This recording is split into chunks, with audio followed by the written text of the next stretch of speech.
மரியாதைக்குரிய அனைத்து பத்திரிகை நண்பர்கள், அனைத்து டிவி ஊடக நண்பர்கள் எல்லாத்துக்கும் என்னுடைய பணிவான வணக்கம். மற்றும் விழாவுக்கு வந்திருக்கவங்க, கீழே உட்காந்துருக்கவங்க, மேலே உட்காந்துருக்கவங்க எல்லாத்துக்கும், அப்புறம் ஒவ்வொருத்தர் பேரையும் சுத்தமான தமிழில் உச்சரித்த கவிதா.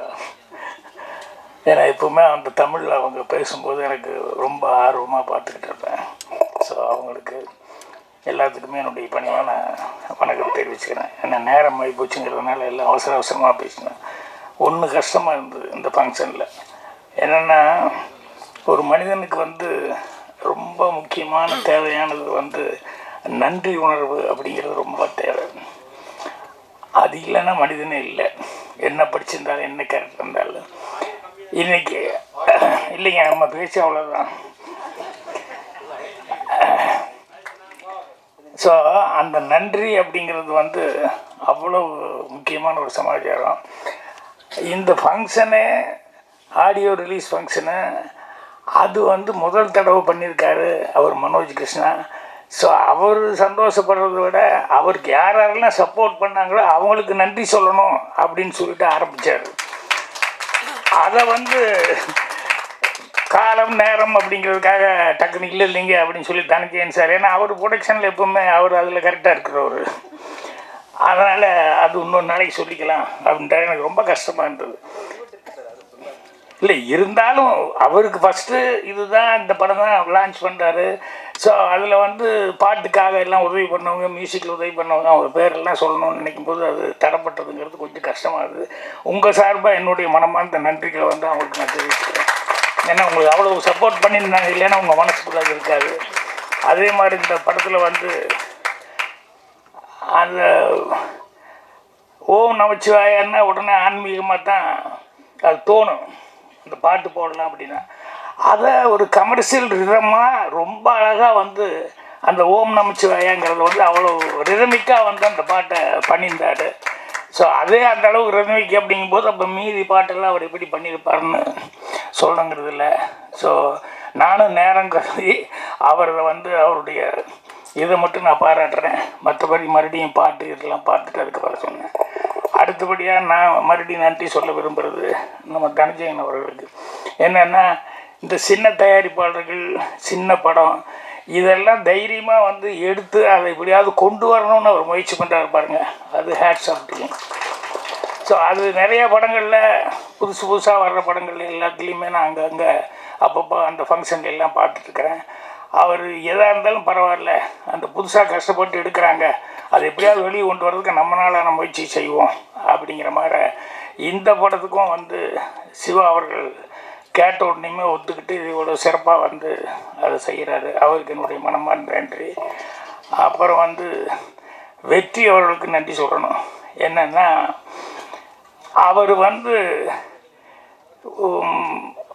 கோபிநாத் கூட சொன்னார், வேறு லெவலுக்கு நீங்கள் வேறு மாதிரி கமர்ஷியலாக அப்படியெல்லாம் நீங்கள் கொஞ்சம் போகணும் அப்படின்ட்டு. அது அவருடைய நண்பராக அவருடைய ஆசை, அதெல்லாம் கரெக்டு தான், இல்லைன்னு சொல்ல அதை நான் ஆமோதிக்கிறேன். ஆனால் இப்போ செஞ்சுட்டு இருக்கிறது விட்டுறாதீங்க தயவுசெய்து. ஏன்னா வெற்றி அப்படின்னு சொன்னாலே அவர் கண்டிப்பாக கரெக்டாக சூஸ் பண்ணி தான் பண்ணிகிட்ருக்காரு அப்படிங்கிற மாதிரி எனக்கே அந்த ஃபீலிங் இருக்குதுங்கும் போது நிச்சயமாக ஆடியன்ஸுக்கிட்டே அந்த இருக்கும். இவர் எப்போவுமே எல்லா படமும் மாமூலாக ஒத்துக்கிட்டு பண்ணுறது இல்லை, ஏதோ அதில் வித்தியாசமாக ஏதாவது சம்திங் இருந்தால் தான் அவர் பண்ணுறாரு அப்படின்னு சொல்லிட்டு. ஸோ அதனால் அந்த ட்ராக்கை மிஸ் பண்ணாமல் நீங்கள் கமர்ஷியலாக வேறு என்ன வேணால் பண்ணுங்கள். அதுக்காக இதெல்லாம் கமர்ஷியல் இல்லைன்னு இல்லை, இதுவும் லவ் ஸ்டோரி தான். லவ் ஸ்டோரிலையும் கமர்ஷியலாக எத்தனையோ படங்கள் ஹிட்டாக இருக்குது. ஸோ அதனால் இதையே தொடரணும் அப்படின்னு சொல்லி அவருக்கு நன்றி சொல்லிக்கிறேன். அதுக்கப்புறம் மனுஷபுத்திரன், அதாவது இன்னைக்கோட அவர் இந்த பிரிவு அப்படிங்கிறத பற்றி ஒரு 3 பேஜ், நான் ஒரு 2 பேஜ் படிக்கிறதுக்குள்ளே ஷூட்டிங்கு அது இதுன்னு சொல்லி கதவை திரிக்கிட்டாங்க. பாத்ரூமில் தான் படிச்சுக்கிட்டு இருப்பேன். டைம் ஆகி போச்சு, என்ன இன்னும் படிச்சுக்கிட்டே இருக்கிறீங்கன்னா அப்படியே பேலன்ஸ் எப்படி வச்சுட்டு வந்திருக்கேன், மறுபடியும் படிக்கிறோன்னு. இந்த பிரிவுங்கிறது சாக்லேட்டை உரையை பிரித்து சாக்லேட்லேருந்து பிரிக்கிறதல்ல பிரிவு அப்படிங்கிற மாதிரி ரொம்ப அழகாக அது தொகுப்பு தான் அவர் பண்ணியிருந்தார். அந்த தொகுப்பே அவ்வளோ சிறப்பாக அவர் பண்ணியிருந்தார். சில பேர்லாம் தமிழில் இதை உண்மையிலேயே அவங்க ஒரு என்ன சொல்கிறது, அவங்களுடைய தமிழில் அவங்களுக்கு இருக்கிற புலமை அதெல்லாம் அடுத்தவங்களுக்கு ஒரு சர்வீஸ் மாதிரி அவர் பண்ணிகிட்ருக்காரு. அவருக்கு என்னுடைய மனமார்ந்த நன்றி தெரிவிச்சுக்கிறேன். அதே மாதிரி அன்றைக்கி அவருடைய ஃபங்க்ஷனில் வந்து அவர் சொன்னார், நிறைய யங்ஸ்டர் டைரக்டர்ஸ் எல்லாம் வந்து என்னை பற்றி பேசினாங்கன்னு. ரொம்ப சந்தோஷமாக இருக்குது, பெருமையாக இருக்குது. அது அந்த பெருமையெல்லாம் எங்கள் டைரக்டர் குருநாதர் அவருக்கு தான் போய் சேரும். ஏன்னா அவர் இல்லைன்னா நான் இல்லை. ஸோ அவருக்கு என்னுடைய மனமார்ந்த நன்றி தெரிவிச்சுக்கிறேன். அப்புறம் இந்த விழாவில் வந்து ஒருத்தர் நான் கவனித்தேன், அவர் பேசுனது கடைசி வரைக்கும் புரியல, ஆனால் ரொம்ப பிடிச்சிருந்தது. பாடலாசிரியர் அவர் முதல்ல நான் எழுதுனது அப்படின்னு சொன்னார். அது சுத்தமாக எனக்கு என்னன்னே புரியல, அந்த வார்த்தைகள்லாம் புதுசு புதுசாக இருந்தது. அப்புறம் 10 வருஷம் கழித்து எழுதினாரு, அது அதே மாதிரி தான் இருந்தது. அந்த 10 வருஷத்தில் அவர் சொன்னார் நான் நிறையா சேஞ்ச் ஆகிட்டேன் அப்படின்ட்டு. ஆனால் கடைசியில் ஒன்று சொன்னார், அந்த கவிதை அது ரொம்ப சிறப்பாக இருந்தால். அவர்கிட்ட ரொம்ப பேசணும், அவர் இத்தனால நான் பார்க்கல, பேசுறதுக்கான வாய்ப்பு கிடைக்கல. அவர் விவேக் பிரசன்னா பிரதர் அப்படிங்கிறத வந்து இங்கே சொன்னாங்க. அவர் கூட இருந்ததுனால அவர் தம்பின்னு தான் பேசுகிறாரு, நல்ல சிறப்பான முறையில் பேசினார். அடுத்தபடியாக மெயினாக இந்த ஃபங்க்ஷனில் நன்றி அப்படின்னு சொல்ல வேண்டியது வந்து தயாரிப்பாளரும் டைரக்டருமான சிவா அவர்களுக்கு தான் நன்றி சொல்லணும்.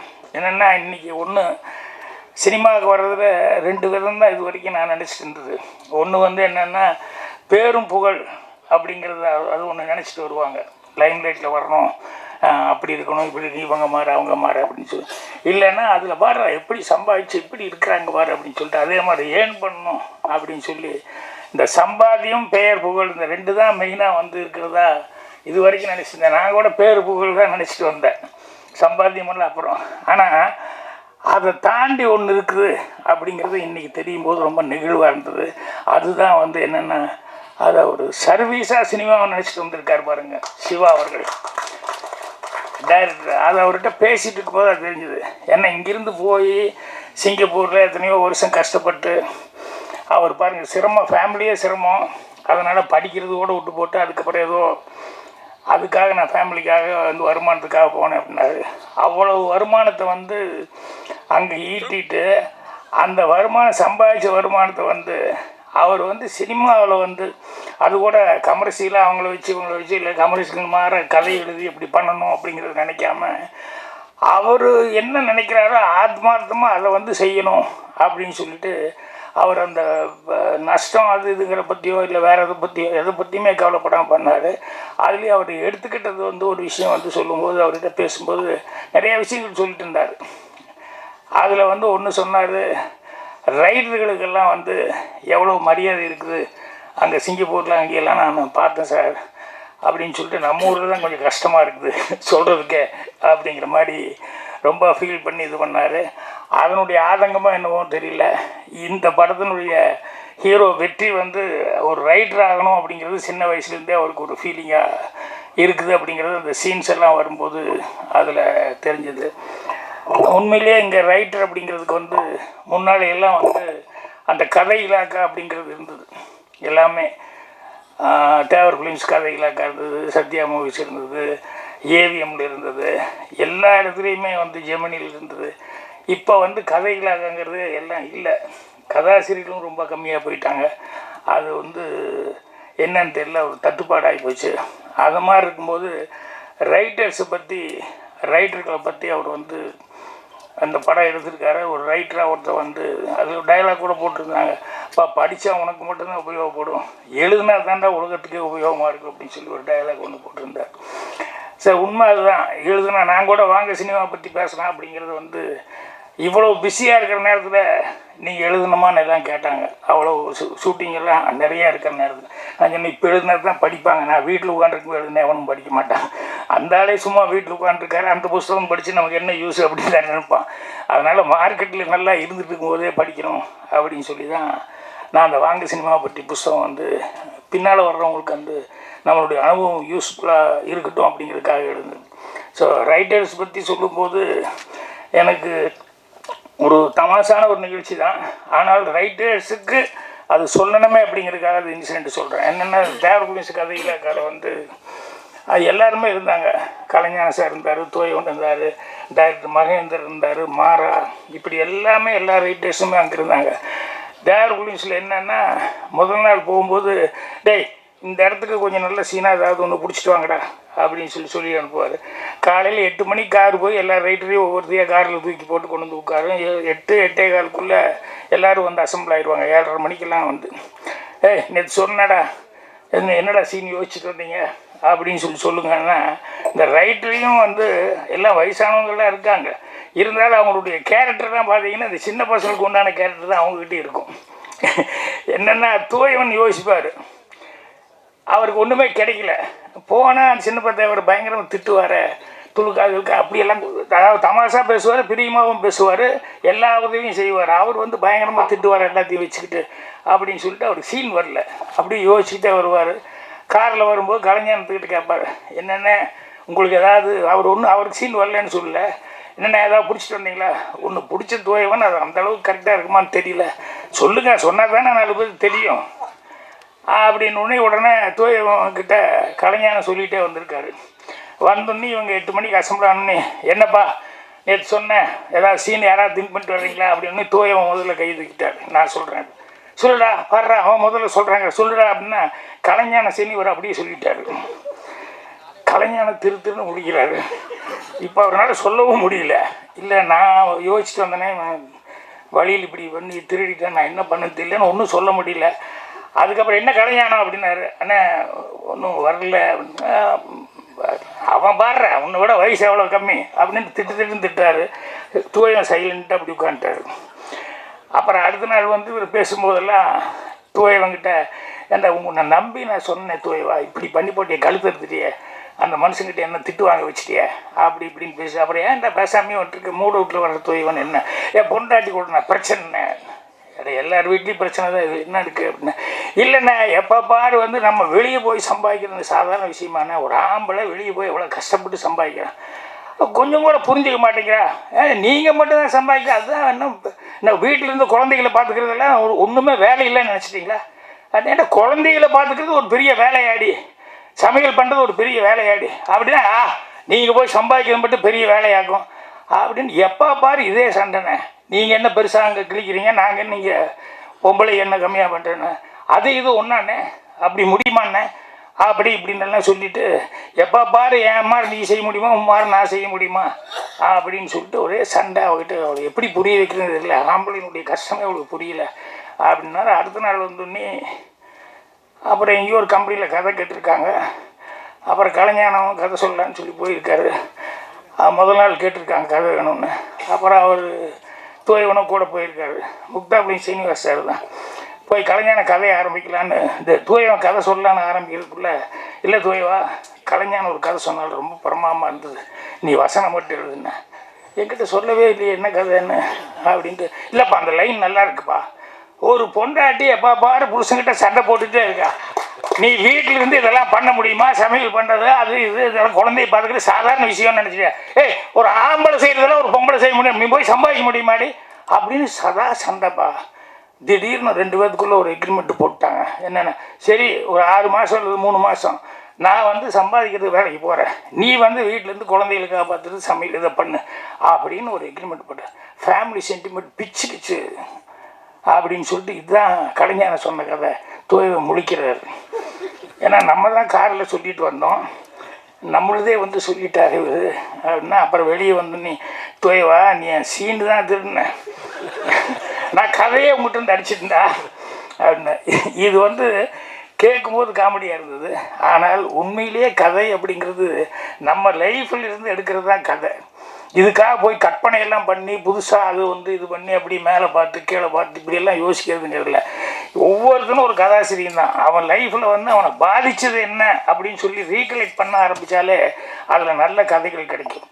அதே மாதிரி கதைகள் வந்து எல்லாருமே வந்து ஒரு 10 கதை இருந்தால் தான் சினிமாவுக்கு போக முடியும், கிடையவே கிடையாது. 1-2 கதை இருந்தாலே போதும். நீ வந்த அனுபவங்கள் வந்து உனக்கு சொல்லிக் கொடுக்கும். அனுபவத்தில் வந்து நிறைய கதைகள் வந்து நீ கற்றுக்கலாம். இப்போ முதல்ல சுவரலாசித்தங்கள் நான் வந்து ஒரு 75 நாள் போச்சு, ஒரு பேர் கிடைச்சிது. முதல்ல எனக்கிட்ட ஒரு முந்தானை முடிச்சு ஒரு எங்கே சென்றாஜா அந்த 7 நாட்கள் இந்த கதையெல்லாம் முதல்ல எங்கிட்ட இருந்து எடுத்துனி அதுதானே பண்ணியிருப்பேன், எடுத்துனி சில்வர் ஜூப்ளி கொடுக்குற மாதிரி. அப்போ எங்கிட்ட இல்லை. முதல்ல யோசிக்கும் போது இது ஒன்று மட்டும் தான் வந்தது. அதுக்கப்புறம் யோசித்தேன், ஒரு யோசனை வந்தது. அதுக்கப்புறம் மௌனிக்குதுங்க அப்படியே போக போக யோசிக்க தான் நமக்கு இன்னும் அதை விட பெட்டரானதெல்லாம் வர ஆரம்பிச்சிது. அதனால் இவர் ரைட்டரை வந்து ஹீரோவை வச்சு பண்ணதுனால ரைட்டர் ஆகணும்னு யார் நினச்சாலும் புதுசாக எங்கேயோ அங்கேயும் இங்கேயும் மேலே பார்த்து அப்படி பார்த்து இப்படி பார்த்து இது பண்ண வேண்டாம். நிறையா வந்து நம்ம லைஃப்பில் என்ன இருக்குது அப்படிங்கிறத படிங்க. நம்ம லைஃப்பில் படிக்கிறது ஒன்று தான், அதே நேரத்தில் அவர் சொன்ன மாதிரி புக்கை படிக்கிறது ஒன்று தான். ஏன்னா ஒருத்தன் வந்து அவன் வாழ்நாளையே ஏகப்பட்ட அனுபவங்களை சந்திச்சிட முடியாது. ஆனால் புஸ்தகம் படித்தான்னா அந்த ரைட்டர் வந்து எத்தனையோ கேரக்டர்ஸ் வந்து அவன் க்ரியேட் பண்ணி அவன் பார்த்து அவன் லைஃப்பில் அவன் பார்த்து அதை கதையாக வந்து இது பண்ணியிருப்பான். அதனால் நான் எல்லாம் சினிமாவுக்கு வர்றது படிக்கிற காலத்தில் படிப்பு சரியாக விட்டுட்டேன், சரியாக படிக்கலை. ஆனால் சும்மா சுற்றுற நேரத்தில் காண்டேகர் எழுதின கதையை, நம்ம ஜெயகாந்தன் சார் எழுதின கதையை, கல்கியோட பொன்னியின் செல்வன், இந்த மாதிரி நிறைய கதை புக்குகளை படிக்கும்போது நம்ம லைஃப்பில் இல்லாத எக்ஸ்பீரியன்ஸ் எல்லாம் வந்து அவங்ககிட்ட இருக்கிற லைஃப்பில் இருந்து அவங்களுடைய கேரக்டர்ஸில் எல்லாம் அது நமக்கு கிடைக்கும். அதனால் படிக்கிறதும் மனிதர்களை வந்து பார்த்து அவங்களுடைய அனுபவ ரீதியாக வந்து இது பண்ணுறது, அதை வச்சு படைக்கிறது அப்படிங்கிறது தான். அதே மாதிரி கடைசி வரைக்கும் கற்றுக்கிட்டே இருக்கணும் அப்படிங்கிறத மைண்டில் வச்சுக்கிட்டே இருக்கணும். நம்ம கற்றுக்கிட்டோன்னு என்றைக்குமே நினைக்கக்கூடாது, கடைசி வரைக்கும் நம்ம கற்றுக்கிறதுக்கு ஏதாவது ஒன்று இருந்துக்கிட்டே இருக்கும் அப்படின்னு. இன்றைக்கூட வந்தோடனே இந்த ஆலன்ங்கிறது எனக்கு உண்மையிலேயே தெரியல. நான் கேட்டேன் சிவா சார்கிட்ட, என்ன சார் ஆலன்னு சொல்லி டைட்டில் அப்படின்னா, சார் சிவன் அதுதான் ஆலன்னு சொல்லுவாங்க. புது விஷயத்தினால நம்ம எதோ படிச்சுக்கிட்டு இருந்தோம், சிவன் அப்படின்னு சொல்லி சொல்கிறதுக்கு தான் ஆலன். அதில் வேறு 2 தடவை எனக்கு இந்த போஃப்டான்னு போன அன்றைக்கி அது இப்படி சொல்கிறதா அப்படி சொல்கிறதா ஒரு குழப்பம் இருந்தது.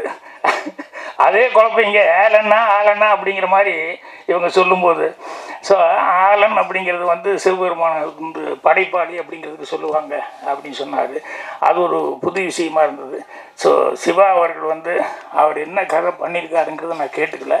ஆனால் அது வந்து சொல்லும்போது வந்து இது லவ் அதோட ஆன்மீகம் அப்படின்னு சொல்லிட்டு அதுலேயே ஒரு டைலாக், ஒருத்தன் எதை நேசிக்கிறானோ அதிகமாக நேசிக்கிறானோ அதுதான் ஆன்மீகம் அப்படிங்கிற மாதிரி சில டைலாக்லாம் வந்து அங்கே ஒரு ட்ரெய்லரில் அங்கங்கே பிட்டாக வந்தால் கூட அந்த பிட்டாக வர்றதுல கூட அதில் ஒரு கருத்து, அதில் ஒரு ஆழமாக ஒரு விஷயம் இருக்குது அப்படிங்கிறது தெரிஞ்சிக்க முடிஞ்சது.